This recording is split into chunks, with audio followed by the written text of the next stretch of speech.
तो दोस्तों आप सभी का एक बार फिर से स्वागत है नए एपिसोड में। आज हमारे साथ एक बड़े ही खास मेहमान जुड़े जा रहे हैं, रोहित राज।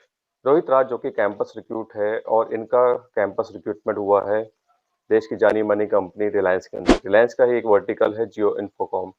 इन्फोकॉम के अंदर इनका प्लेसमेंट हुआ है। आज हम जानेंगे रोहित की जर्नी के बारे में। रोहित ने कैसे प्रिपेयर किया, किस तरीके से इनकी तैयारी रही, कहाँ से ये आते हैं और क्या-क्या आपको इनसे लर्निंग मिल सकता है ताकि आप भी कैंपस रिक्रूटमेंट के लिए अपने आप को प्रिपेयर कर सकें। तो अंत तक बने रहिए हमारे साथ ताकि आप भी जान सकें कि रोहित ने किस तरीके से तैयारी की और ये आपको कैंपस रिक्रूटमेंट में हेल्प कर पाए।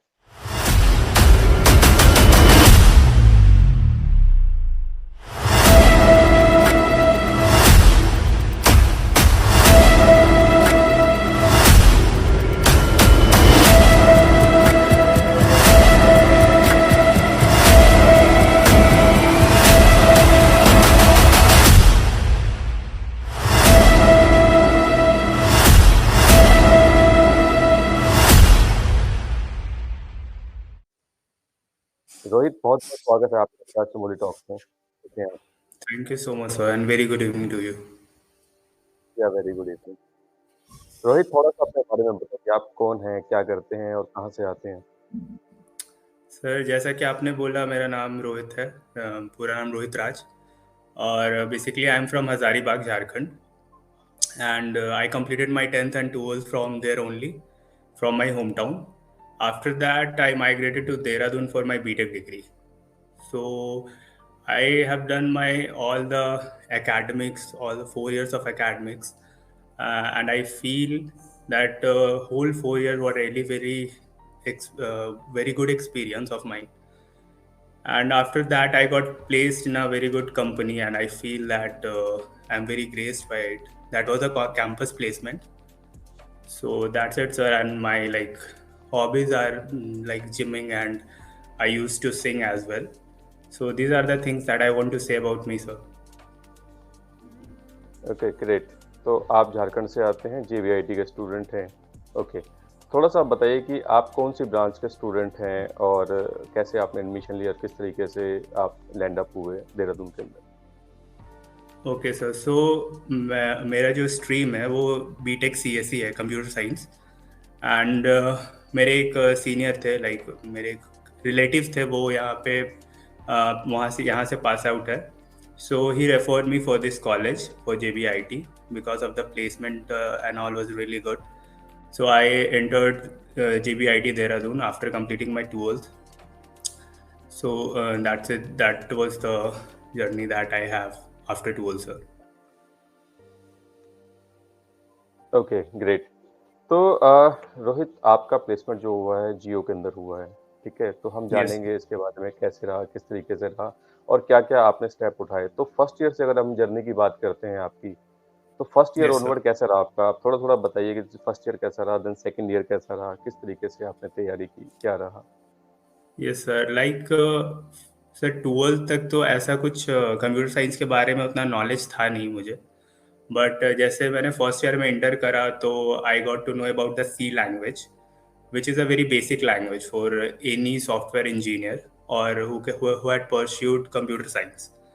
तो मैंने स्टार्ट किया सी लैंग्वेज से, और जैसे मैंने कमांड थोड़ा सा सी लैंग्वेज में आया, then I switch to Java. Because अगर आप एक टेक में जाना चाह रहे हो और एक कंप्यूटर साइंस स्टूडेंट हो, तो मोस्ट जो कॉमन चीज़ है, आपको डीएसए पार्ट आपका बहुत स्ट्रांग होना चाहिए, आपको कोडिंग स्किल, लॉजिक बिल्डिंग आना चाहिए. बट लॉजिक बिल्डिंग से पहले आप जब तक कोई लैंग्वेज नहीं जान रहे हैं, वो ऑब्जेक्ट ओरिएंटेड हो या स्ट्रक्चर ओरिएंटेड हो, डजेंट मैटर.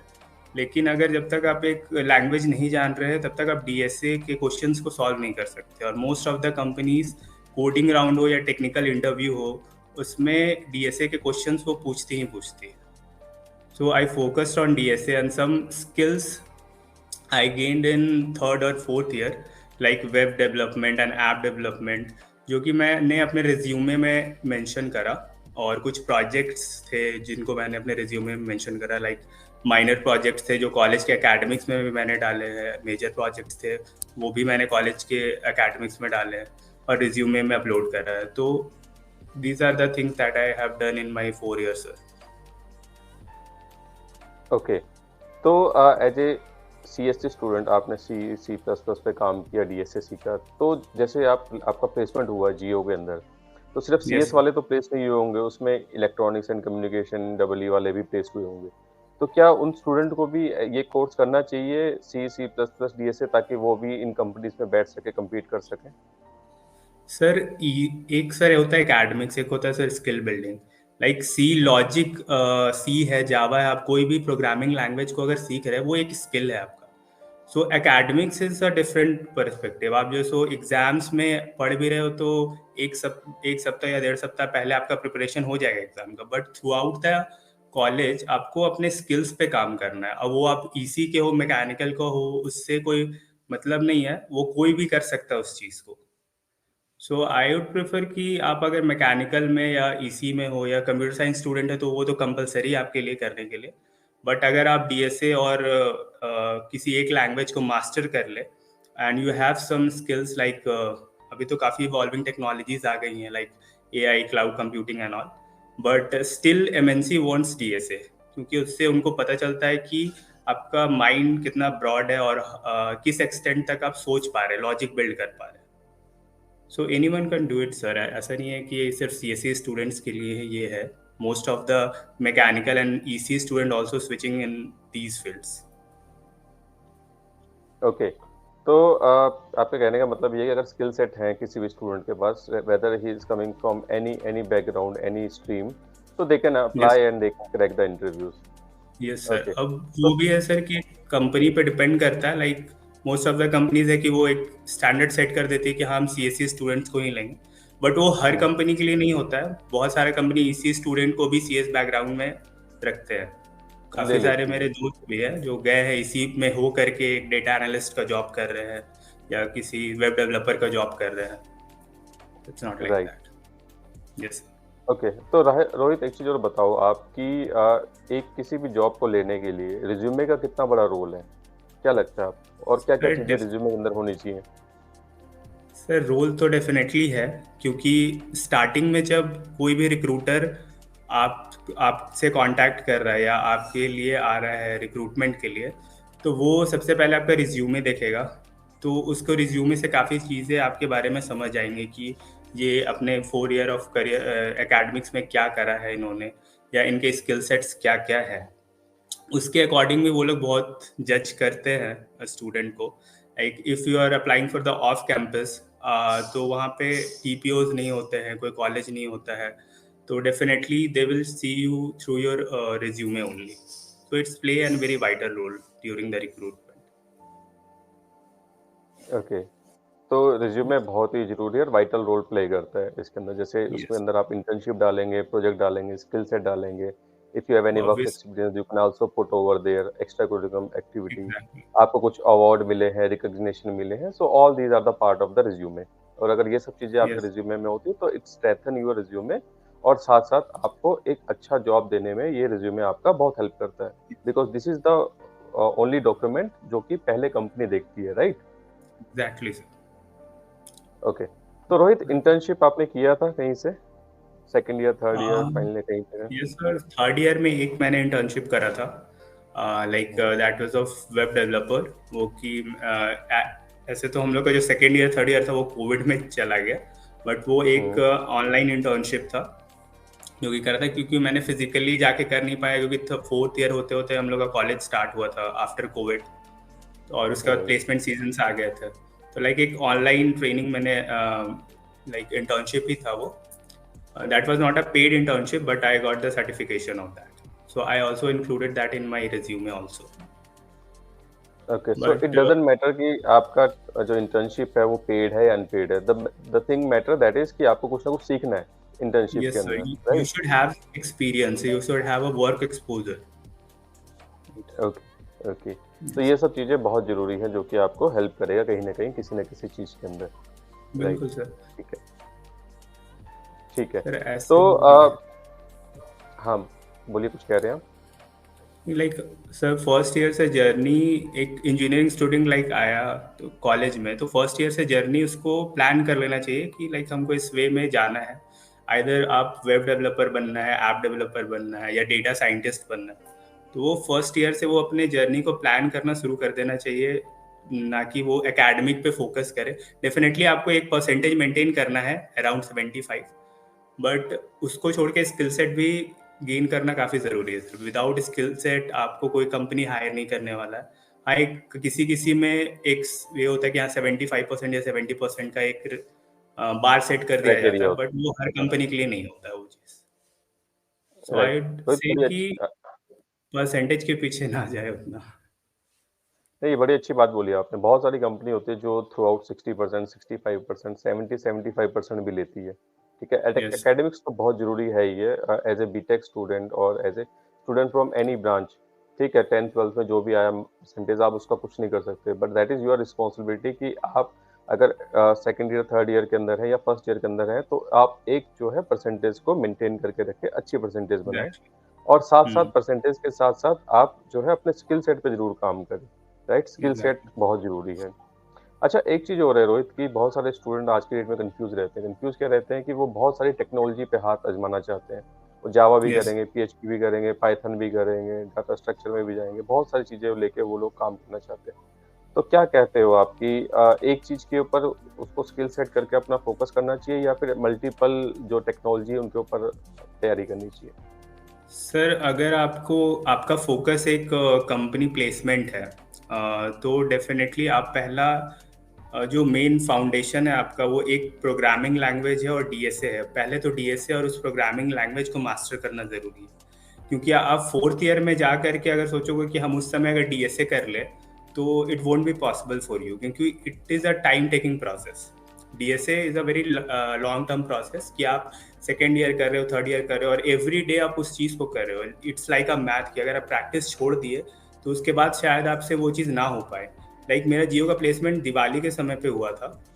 उसके बाद मैंने डीएसए पे थोड़ा कमांड छोड़ दिया, मतलब कि काफ़ी हद तक मैंने कोडिंग छोड़ दी थी क्योंकि मेरा प्लेसमेंट हो चुका था। तो आई गेट रिलैक्स्ड। तो after some time I same चीज़ मैं उस चीज़ को कर नहीं पा रहा था, तो आई रियलाइज्ड कि उसको छोड़ना भी काफ़ी गलत होगा। तो डीएसए आपको थ्रू आउट 4 ईयर आपको प्रैक्टिस करते रहना है। तो और वेब डेवलपमेंट आपको जो भी करना है, आपको एक्स्ट्रा स्किल्स गेन करना है, पाइथन सीखना है, आप सीखिए, उससे मतलब नहीं है। बट हाँ, डीएसए और जो थ्योरी पार्ट है आपका, कोई भी एक प्रोग्रामिंग लैंग्वेज है उस पर कमांड होना काफ़ी ज़रूरी है। उसको छोड़ के आप फिर आप जो भी कर रहे हैं उससे कोई मतलब नहीं। आप एमएल सीखिए, एआई सीखिए, क्योंकि अभी के आने वाले समय में वही चीज़ काफ़ी इंपॉर्टेंट है। बट रिक्रूटमेंट पर्पज से ये चीज़ इंपॉर्टेंट है कि हाँ, आपको डीएसए पे कमांड करना है।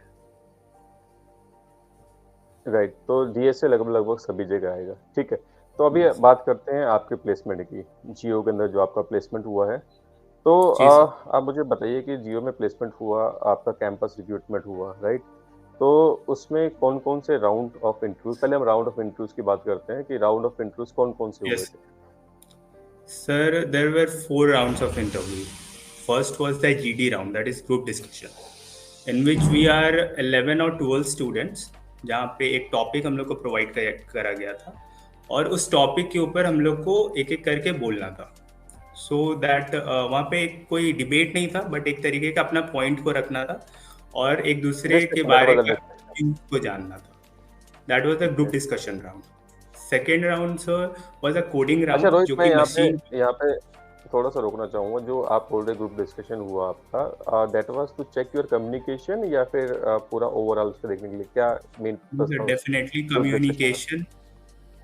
जीडी सर जो होता है वो आपको कम्युनिकेशन चेक करने के लिए ही होता है, मोस्टली कंपनीज इसीलिए वो करते हैं। तो आपके अंदर वो सॉफ्ट स्किल्स होना चाहिए, क्योंकि हम्म। डीएसए तो एक आपका टेक्निकल पार्ट हुआ, बट जो एक राइट। सॉफ्ट स्किल्स है वो रियली वेरी इंपॉर्टेंट है, क्योंकि जीडी किसी भी कोडिंग राउंड या टेक्निकल इंटरव्यू से पहले आपको एप्टीट्यूड या फिर जीडी वगैरह से गुजरना पड़ेगा।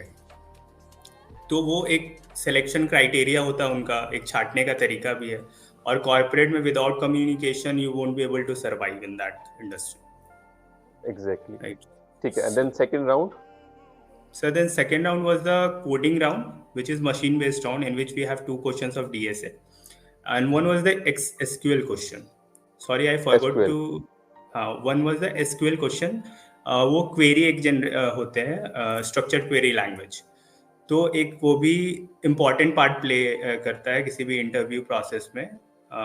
मैंने उसको मेंशन नहीं करा, लेकिन एसक्यूएल भी इम्पॉर्टेंट है कि डीबीएमएस में आपको डीबीएमएस का नॉलेज होना चाहिए उस समय, ताकि आप किसी भी एसक्यूएल क्वेरी को वहाँ पे रन करा सकते हैं। हालांकि हर एक कंपनी नहीं करवाती है, बट जियो में उस समय मेरे से एक क्वेश्चन एसक्यूएल का पूछा गया था और 2 क्वेश्चन डीएसए का था। और सर ये सेकेंड राउंड था जो कि कोडिंग था, वो मशीन बेस्ड था, जो कि मेरे को कंप्यूटर पे रन करवाना था उस प्रोग्राम को। तो देन सेम डे ही सर, सेम डे हाँ सेम सर, टाइम पे ही पूरा हुआ था ये? वन डे प्रोसेस था सर, पूरा one day process. One day process था। फर्स्ट आपका जीडी राउंड हुआ, you clear that GD round and then you move to second round of interview, that was the coding round, right? Yes sir, जिसके that अंदर is 3 question थे, 2 वर for DSA and 1 for SQL. अब किसी SQL query run question. करना था, yes. Right? ठीक and है, तो उसके सर बाद वो फिर रिजल्ट देन, उन्होंने दे दिया होगा। यस सर, आगे फिर सर 2 राउंड्स और थे। Like one was technical interview, and that interview was of around 45 minutes, and again 45 DSA minute question. Individual interview? Yes sir, individual interview, one on one interaction with the interviewer. So right, so that वहां was the पर भी, technical one और HR one, कौन सा था no वो? Sir, that was a technical one. Okay, that was a technical. and the numbers for panelists, how many were there? So I think we were around 15 or 17, sir, was appeared for 15 technical 17 were interview. there. Yes. ठीक है, और interviewer Most of कितने the थे जो students, आप ले रहे थे? sorry sir, the panel, panel कितने लोगों को का था जिन्होंने आपका no sir, इंटरव्यू लिया? पैनल नहीं था सर, वो वन ऑन वन इंटरेक्शन था, वो वन एक ऑन ही थे जो कि मेरे से इंटरव्यू ले रहे वन, राइट, ठीक है। थे। Yes. So and that then sir goes to HR 40 का फिर, 40 45 मिनट। यस सर, 45 मिनट्स तो इंटरव्यू चला था, और वहाँ पर भी मोस्टली डीएसए के ही क्वेश्चंस करे गए थे, और बेसिक कॉन्सेप्ट सी के बेसिक, लाइक उन्होंने पूछा कि in which language you are comfortable, like I mention in my resume Java and C. So I said I am comfortable in C. तो सी के जो बेसिक कॉन्सेप्ट्स थे उन्होंने काफ़ी उस चीज़ों से पूछा, और काफ़ी एक दो प्रोग्राम दिए जो कि ड्राई रन करने थे मेरे को, मतलब कॉपी में पेन पेपर दे करके उसके लॉजिक बिल्ड करने के लिए वहाँ पे मेरे को बोला गया था। अच्छा रोहित, यहाँ पे एक चीज बताओ, बड़ा इंटरेस्टिंग बात है कि जैसे पैनल ने आपका इंटरव्यू लिया, तो पैनल जो था वो थोड़ा स्ट्रिक्ट था, फ्रेंडली था, आपको कंफर्टेबल फील करवाया, नहीं करवाया, क्या किस तरीके का पैनल था जिन्होंने पूछा आपसे सर इंटरव्यू? स्टार्टिंग में तो थोड़ा थोड़ा स्ट्रिक्ट लगे थे जो इंटरव्यूअर थे। लाइक वन आंसर ऐसा था जो नहीं कर पाया मैं, तो उन्होंने बोला why you are not able to answer it, like you are in fourth year, you are a four year student and you are not able to answer a C basics. तो कहीं ना कहीं मेरे डीएसए में हल्का lag करते थे उस समय पे, फोर्थ ईयर में, तो मेरे को वो पार्ट थोड़ा स्ट्रिक्ट लगा। बट उन्होंने बोला कि ठीक है, जिस भी टॉपिक से आपको आप कंफर्टेबल हो कि हम कोई भी क्वेश्चन को उस टॉपिक से सॉल्व कर सकते हैं, आप वो टॉपिक बताओ। तो मैंने अपना एक टॉपिक दिया, तो उन्होंने फिर उसमें इम्प्रोवाइज करके एक अपना टॉपिक बना करके दिया, तो फॉर्चुनेटली वो क्वेश्चन मेरे से सॉल्व हो गया था। तो स्ट्रिक्ट हल्का थे, बट हाँ फिर आगे थोड़ा सा कोऑपरेट भी करा उन्होंने, ऐसा नहीं है कि कंप्लीट इंटरव्यू में वो स्ट्रिक्टनेस दिखा रहा था। तो कहने का थोड़ा सा मतलब है, साथ साथ उन्होंने ये भी पूछा कि आपका एरिया ऑफ इंटरेस्ट क्या है, और उस एरिया इंटरेस्ट में जब आपने बोला सी पे है, तो उन्होंने उसी से रिलेटेड आपसे यस क्वेश्चन सर, पूछने स्टार्ट किए। Yes sir. अच्छा, अगर कुछ मैं चीज़ें पूछता जो हूँ नहीं आपसे, भी आ रही थी सर, कुछ चीज़ें नहीं आ रही थी, तो उन्होंने सामने से बताया भी कि नहीं, ये इस तरीके से नहीं, इस तरीके से होगा, और आप इस चीज़ पे और वर्क करो कि थोड़ा सा और फाइन हो पाओ इस चीज़ पे। तो राइट, वो उन्होंने फीडबैक भी दिया at the same time. Okay, feedback भी उन्होंने दिया, ठीक है। यस। अच्छा रोहित, एक चीज़ और बताओ यहाँ पे आप कि जो क्वेश्चन के लेवल थे, दैट वाज बेसिक लेवल और मीडियम लेवल और हार्ड लेवल, किस तरह के क्वेश्चन उन्होंने पूछे थे? Sir what was the coding level जो ऑफ? मशीन बेस्ड जो क्वेश्चन था, वो तो थोड़ा सा लेवल हाई था, मतलब बहुत हाई नहीं था, बट हाँ थोड़ा लेवल हाई था। बट इंटरव्यू वाले क्वेश्चंस में आई डोंट थिंक सो बहुत हाई लेवल क्वेश्चंस थे। अगर आप बेसिक्स आपका क्लियर है कॉन्सेप्ट्स, तो आप वहाँ पे टेक्निकल इंटरव्यू तो क्लियर कर लोगे। द थिंग इज कि टेक्निकल इंटरव्यू में लोग थोड़ा पैनिक कम्युनिकेशन के कारण भी होता है, और एक है क्योंकि वन ऑन वन इंटरेक्शन है सीधा, तो थोड़ा सा एक नर्वसनेस होता है कि हाँ इंटरव्यू देने जाना है। और वैसे क्वेश्चंस बहुत ज़्यादा टफ नहीं था, बहुत बेसिक बेसिक सा क्वेश्चंस वहाँ पूछा गया था। ओके, तो बेसिक बेसिक क्वेश्चन वहाँ पे पूछे गए थे टू चेक योर नॉलेज कि कैसे रहता है, क्या रहता है। Yes, sir. And the medium was that was English only, right? Yes, sir. That was English only. तो आपने अपने साथियों वालों से भी बात किया होगा जो आपके साथ 15-16 स्टूडेंट और शॉर्टलिस्ट हुए थे, तो उनका भी Yes, sir. टोटल जो था वो अप्रॉक्स इसी टाइप में ही चल रहा था interview, the same kind that you were there.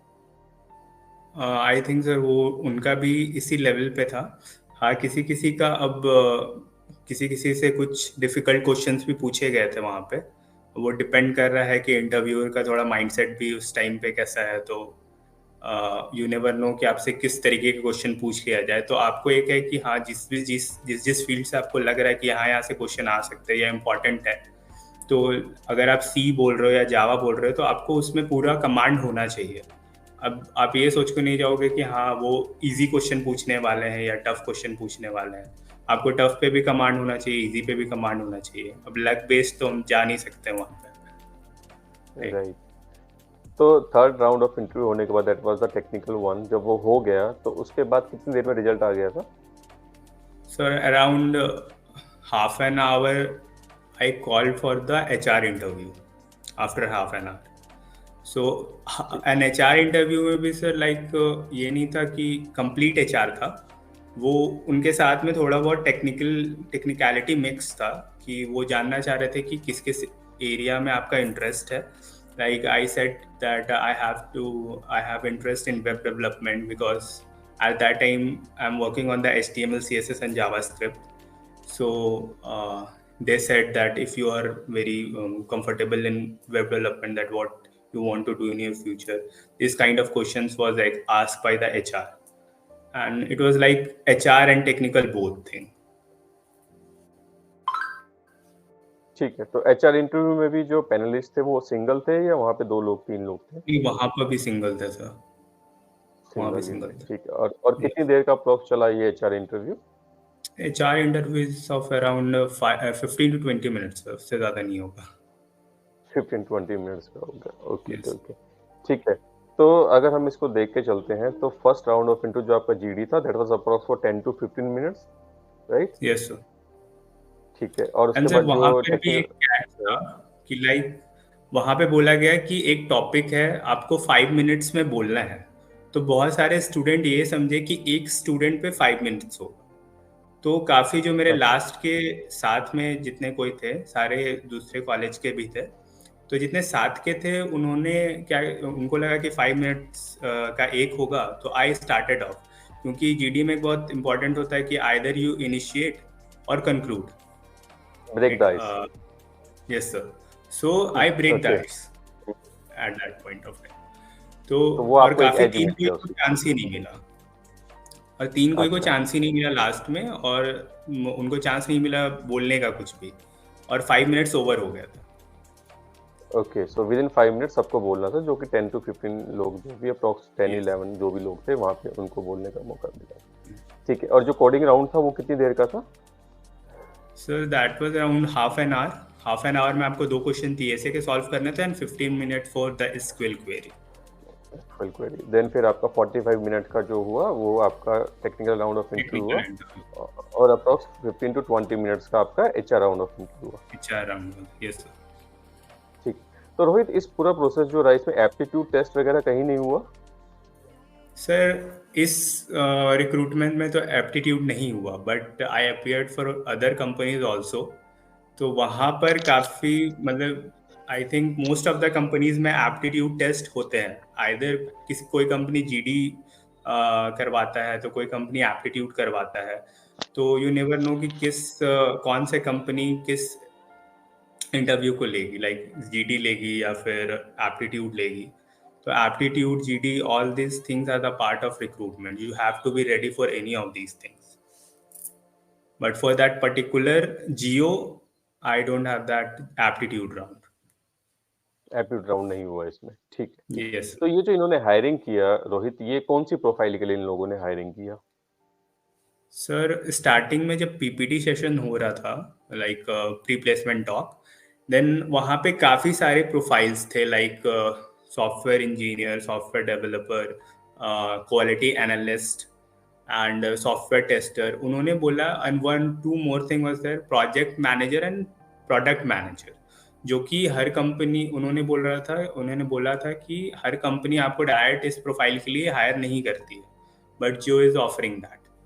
तो दीज आर द प्रोफाइल्स। और वो बोला कि उन्होंने बोला, जो मैम थी लाइक एचआर मैम जो थी, उन्होंने बोला कि आपका सिलेक्शन के बाद आप किसी भी प्रोफाइल को चूज कर सकते हो। तो स्टार्टिंग में मैंने तो वेब डेवलपमेंट के लिए ही चूज करा था कि I want to go for web development. So it is upon you कि वो चांस अगर दे रही है आपको चूज करने का, तो it is a very better opportunity, क्योंकि वहाँ पे कोई फिक्स्ड ये नहीं था, जॉब प्रोफाइल नहीं था, आपके ऊपर था वो चीज़। So they were having multiple openings. So according to the Yes. skill set of the candidates, they were offering these openings or position to the candidates, right? Yes sir, exactly. ठीक है। तो रोहित, इसमें सैलरी रेंज क्या रखा हुआ था उन्होंने? What was the range? Sir, they come with 3 different programs. One was Spark, Ignite, and Illuminate. So, sir, in Spark program, it was of 5 LPA, Ignite is of 6 LPA, and Illuminate is for the 7 LPA. So sir, spark program के लिए तो on जो one day process था वहीं पे हम लोग का कंप्लीट इंटरव्यू हो गया, और जो बेस सैलरी 5 LPA का था, लाइक सबसे कम CTC था स्पार्क प्रोग्राम के लिए, तो वो वहाँ पे डिसाइडेड था कि हाँ, जो बच्चे यहाँ सेलेक्ट हुए हैं उनको 5 LPA के 5 LPA पे वो रिक्रूट हो चुके हैं। बट उनका फिर एक एग्ज़ाम होने वाला था एल्यूमिनेट एंड इग्नाइट के लिए, कि वो 6 और 7 पे भी स्विच कर सकते हैं। बट सर 6 और 7 के लिए वहाँ पे जब मैंने एग्ज़ाम दिया था, लाइक वो हैकर रैंक और हैकर अर्थ पे हुआ था, तो at that point of time हम हैकर रैंक और हैकर अर्थ पे कोड कर नहीं रहे थे, क्योंकि वहाँ पे थोड़ा space complexity and time complexity का भी इशू होता है। जो CS के बच्चे वो काफ़ी अच्छे से समझ पाएंगे इस चीज़ को। तो काफ़ी सारे टेस्ट केसेस मेरा पास नहीं हुए थे, तो मेरा इग्नाइट और एल्यूमिनेट का जो प्रोग्राम था वो क्लियर नहीं हो पाया था। तो सर वही मुझे जो रिक्रूट किया वो स्पार्क प्रोग्राम के लिए रिक्रूट किया है।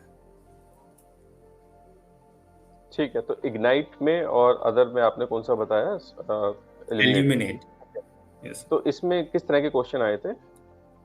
सर इसमें थोड़ा डिफिकल्टी लेवल हाई था, लाइक वहाँ पे वो एक प्लेटफॉर्म्स होते हैं, हैकर रैंक, जहाँ पे जनरली कोडर्स जो होते हैं वो अपने स्किल सेट्स को ट्राई करते हैं। तो वहाँ पे टेस्ट केसेस होते हैं जो कि आपको पास करने पड़ते हैं, लाइक 1 to 10 टेस्ट केसेस है।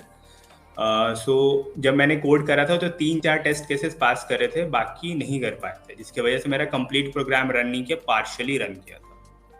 तो और difficulty level sir total number of question sir 10 number of questions थे वहाँ पे, जो कि मल्टीपल चॉइस क्वेश्चन थे, और 2 क्वेश्चन था जो कि काफ़ी लेंदी क्वेश्चंस थे, वो कोडिंग था, कंप्लीट कोडिंग था। एक आपको सिचुएशन बेस्ड क्वेश्चन दिया गया था, उसके ऊपर आपको कोड करना है।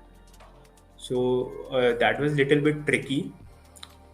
वो इतना इजी नहीं था जितना स्पार्क प्रोग्राम के लिए इतना इजीली हम लोग निकाल पाए थे। वो 6-7 LPA के लिए उतना इजी क्वेश्चंस नहीं पूछे गए थे, तो उसके लिए आपको लाइक डिफिकल्टी लेवल कितना था? Sir I would rate out of 10 7 था। यस ओके, तो मतलब तैयारी करनी पड़ेगी जिसको भी ये यस सर, उसके लिए तैयारी करनी पड़ेगी। हाँ, और दैट्स व्हाई आई सेड ना सर कि अगर आप फर्स्ट ईयर से स्टार्ट कर रहे हो तो शायद वो क्वेश्चंस भी आपके लिए बहुत ज़्यादा डिफिकल्ट नहीं होंगे, क्योंकि मेरा सबसे बड़ा था कि प्रॉब्लम ये हुआ कि एक तो कोविड ईयर और घर में उतना पढ़ाई हो नहीं पाया, तो I started in I think 3rd year.